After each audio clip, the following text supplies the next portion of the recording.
खत्म हुआ। जी हां, हिमालय की बर्फबारी के बीच में 6 महीने की लंबी खामोशी के बाद आज फिर गूंज उठा हर हर महादेव का उद्घोष। तो आज बाबा केदारनाथ के कपाट खुल गए हैं। गंगोत्री यमुनोत्री की लहरें भक्तों का स्वागत कर रही हैं। तो क्या आप तैयार हैं इस साल की सबसे पावन और रोमांचक यात्रा के लिए? चलिए आज आपको हम करवाएंगे घर बैठे हुए साक्षात स्वर्ग के दर्शन। नमस्कार, मैं हूं आपके साथ पलक प्रकाश। भारत की पावन धरती पर चारधाम यात्रा केवल एक धार्मिक प्रवास नहीं है, बल्कि मोक्ष की प्राप्ति और स्वयं से साक्षात्कार का एक मार्ग माना जाता है। उत्तराखंड के हिमालय क्षेत्रों में स्थित हैं पवित्र चार धाम यमुनोत्री, गंगोत्री, केदारनाथ और बद्रीनाथ। इनकी सामूहिक यात्रा को छोटा चार धाम या सामान्यतः चारधाम यात्रा भी कहा जाता है। ये यात्रा हिंदू धर्म में आध्यात्मिक और शुद्धिकरण का सबसे बड़ा सोपान मानी जाती है। पहले आपको मैं बताऊंगी धार्मिक महत्व क्या है, मान्यताएं क्या है। मोक्ष की प्राप्ति मानी जाती है। शास्त्रों के अनुसार जो व्यक्ति अपने जीवन में एक बार श्रद्धा पूर्वक इन चारों धामों के दर्शन कर लेता है, वो जीवन मरण के चक्र से मुक्त होकर मोक्ष प्राप्त करता है। दूसरी मान्यता है कि पापों का नाश होता है। यमुनोत्री और गंगोत्री में स्नान करने से मनुष्य के जन्म जन्मांतर के पाप धुल जाते हैं।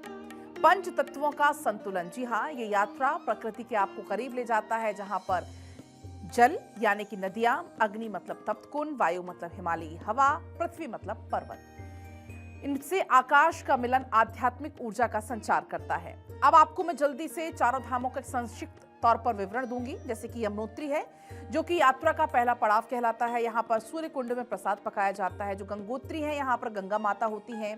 यहाँ राजा भागीरथ ने तपस्या की थी ताकि गंगा को पृथ्वी पर ला सकें। केदारनाथ धाम, जहाँ पर भगवान शिव विराजमान हैं, 12 ज्योतिर्लिंगों में से एक है। यहाँ पर शिव के पृष्ठ भाग यानी कि पीठ की पूजा होती है।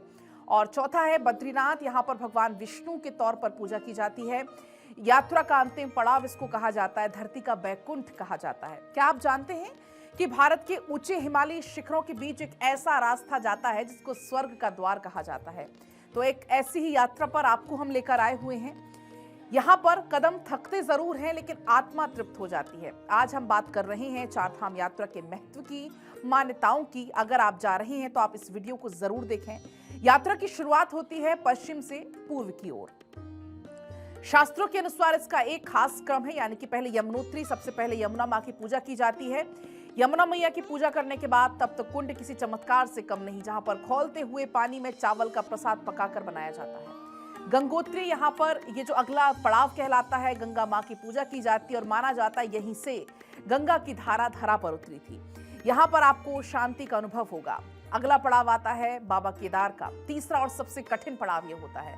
बाबा केदार का द्वार 11,000 फीट से ज्यादा की ऊंचाई पर स्थित है। ये जो मंदिर है वो पांडवों के इतिहास और महादेव की शक्ति का प्रतीक है। बद्रीनाथ, अंत में भगवान विष्णु का निवास माना जाता है। बद्रीनाथ, कहा जाता है जो जाए बद्री वो ना आए ओद्री, यानी कि यहाँ पर आने के बाद पुनर्जन्म के कष्ट सब खत्म हो जाते हैं। लेकिन ये यात्रा इतनी खास क्यों है, इतनी महत्वपूर्ण क्यों है? पौराणिक जो कथा है, आदि शंकराचार्य ने 8वीं शताब्दी में इन धामों को पुनर्जीवित किया था। लेकिन वैज्ञानिक दृष्टिकोण से देखें तो जो ये यात्रा है वो हमें कठिन परिस्थितियों में धैर्य और प्रकृति के प्रति सम्मान भी सिखाती है। धार्मिक मान्यताओं के अनुसार केदारनाथ में स्थापित शिवलिंग अपने अनोखे आकार के लिए जाना जाता है। ये सामान्य गोलाकार नहीं है, बल्कि एक त्रिकोणीय रूप में है। धार्मिक मान्यता है कि जब पांडवों ने भगवान शिव की खोज की थी तो शिव जी ने बैल का रूप धारण कर लिया था। जमीन में वो समाने लगे थे। भीम ने उनकी पूंछ पकड़कर रोकने का प्रयास किया था, जिससे बैल की जो पीठ है, उसके जो कुबड़ वाला हिस्सा है, वो उत्तराखंड में केदारनाथ धाम में रह गया था। यही कुबड़ त्रिभुजाकार शिवलिंग के तौर पर पूजा जाता है। माना यह जाता है कि भगवान शिव बैल के रूप में अंतर्ध्यान हुए और उनका धड़ से ऊपर वाला जो भाग है, सिर, नेपाल के काठमांडू में प्रकट हुआ और इस स्थान पर पशुपतिनाथ मंदिर बनवाया। केदारनाथ में कुबड़ के अलावा शिव के अन्य अंग अलग अलग स्थानों पर प्रकट हुए, जिनको पंच केदार कहा जाता है, जिसमें तुंगनाथ यानी कि भुजाएं, रुद्रनाथ यानी कि मुख, मद महेश्वर यानी कि नाभि और कल्पेश्वर यानी कि जटा। कुछ मान्यताओं के अनुसार नेपाल में भक्तपुर के पास स्थित डोलेश्वर महादेव के मंदिर को भी केदारनाथ के बैल के तौर पर ही पूजा जाता है, उसी का सिर माना जाता है और इसी स्वरूप को आज केदारनाथ में शिवलिंग के तौर पर पूजा की जाती है। इस कथा के कारण केदारनाथ धाम का महत्व और ज्यादा बढ़ जाता है, क्योंकि यहाँ पर भगवान शिव के उस अद्भुत रूप के दर्शन होते हैं जो उनकी लीला और पांडवों की भक्ति को भी दर्शाता है। अब कुछ आप जल्दी से जरूरी टिप्स ले लीजिए। अगर आप जाने का मन बना रहे हैं तो आपको किन किन बातों का खास ख्याल रखना है। रजिस्ट्रेशन आपको कराना होगा, सरकार के द्वारा ऑनलाइन रजिस्ट्रेशन अनिवार्य है। दूसरा है कि आपको अपनी फिटनेस पर ध्यान देना होगा, गर्म कपड़े साथ रखना होगा।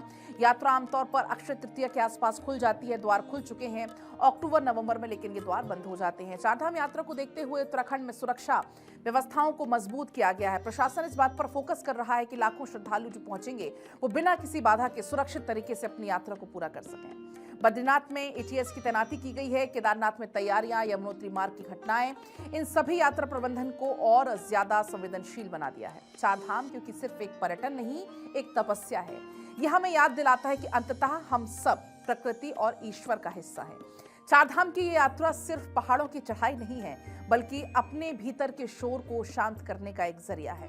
ये चोटियां हमें सिखाती हैं कि जिंदगी में चाहे कितनी भी मुश्किल क्यों ना हो, अगर मन में विश्वास है तो हम महादेव के शिखर तक पहुंच जाते हैं। उम्मीद है आज की जानकारी आपको पसंद आएगी, आपके सफर को आसान बनाएगी। बाबा केदार और बद्री विशाल की कृपा आप सब पर बनी रहे। अगर आपको वीडियो पसंद आया है तो उन दोस्तों तक आप शेयर जरूर करो जिनके साथ आप पहाड़ों में जाना चाहते हैं।